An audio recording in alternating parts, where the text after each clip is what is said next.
1-2 হাজার টাকা করে জমা রেখে 2098-99 সালে আমরা টাকা জমা দিয়ে জমি পাওয়ার আশায় কার্যক্রম শুরু করছি, কিন্তু আজ অবধি সেই জমি আমি বুঝে পাইনি।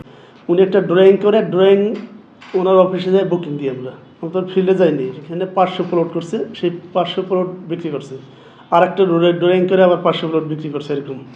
তো মানুষ তো ফিল্ডে গিয়ে দেখি না, যখন মেয়াদ শেষ হওয়ার পরে জমি রেজিস্ট্রেশন দেওয়ার কথা তখন আর নাই জমি, যার নামে একবার রেজিস্ট্রেশন সেটা আর 3 জনের কাছে বিক্রি করছে, এরকম নিজেদের মধ্যে একটা গন্ডগোল লাগাই দিছে।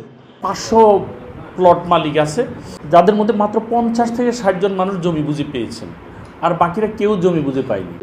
আমরা সবাই সাধারণ ভূমিদস্যু সাধারণ হিসেবে চিনি। শাহজাহান সাহেবের অফিসে গেলে আমাদেরকে কখনো ওনারা মানে কথা তো বলতোই না, ওই অফিসের সোফার মধ্যে বসায় রাখতো ঘন্টার পর ঘন্টা, মানে মনে হয় যেন কাঙ্গাল আসছে ভিক্ষার জন্য। অ্যাপ্রোচটা ওদের কাছে ওদের এরকম ছিল। ওনার লাইফটা শুরু হয়েছে, উনি একটা প্রাইমারি স্কুলের মাস্টার ছিলেন। সেই সময় প্রাইমারি স্কুলের মাস্টার হয়ে কয় টাকা বেতন পায়। তো ওই কয়েকজনে মিলে হাউজিংয়ের জমির ব্যবসা শুরু করার পরে প্লট করে করে বিক্রি করছে।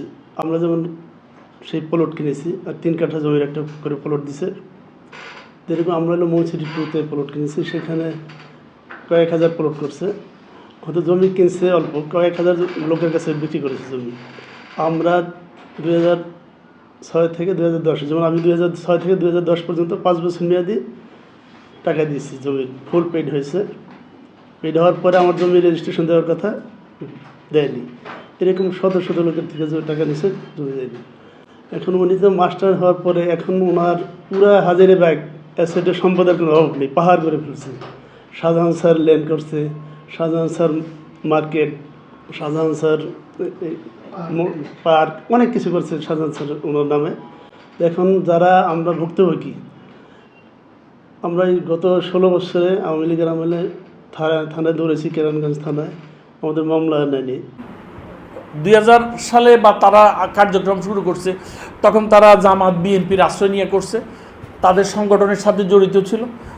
2000 সাল এরপরে ওটা পট পরিবর্তনের পরে আওয়ামী লীগের সাথে, আওয়ামী লীগ যখনই যে দল ক্ষমতায় যায় তখন তাদের সাথে ওরা মিশে জনগণের উপরে বিভিন্ন নিপীড়ন করতে থাকে, বিভিন্ন ছলে বলে কৌশলে জনগণের টাকা আত্মসাৎ করে। আর ছেলে যুবলীগ করতো, যুবলীগের লিডার, সে জাতীয় পার্টির নামে জাতীয় পার্টি, কিন্তু আওয়ামী লীগের সাথে ধরম সব পাওয়ার খাটায়, প্রভাব খাটায় আমরা কেউ পাত্তা পাইতাম না।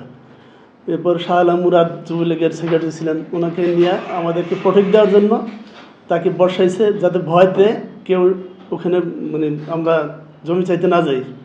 তো আমরা আশা করছিলাম যে 5ই আগস্টের পট পরিবর্তনের পরে আমরা সেটা ফিরে পাবো, কিন্তু এখন দেখলাম যে আবার সেই আগের অবস্থায় তার ছেলে এনসিপিতে শুনছি যোগ দিছে, আসিফ মাহমুদের বন্ধু ফয়সাল আহমেদ, তার মাধ্যমে যোগাযোগ করে তার পাওয়ার খাটাই এখন আমাদেরকে আরও হুমকি ধুমকি দিচ্ছে।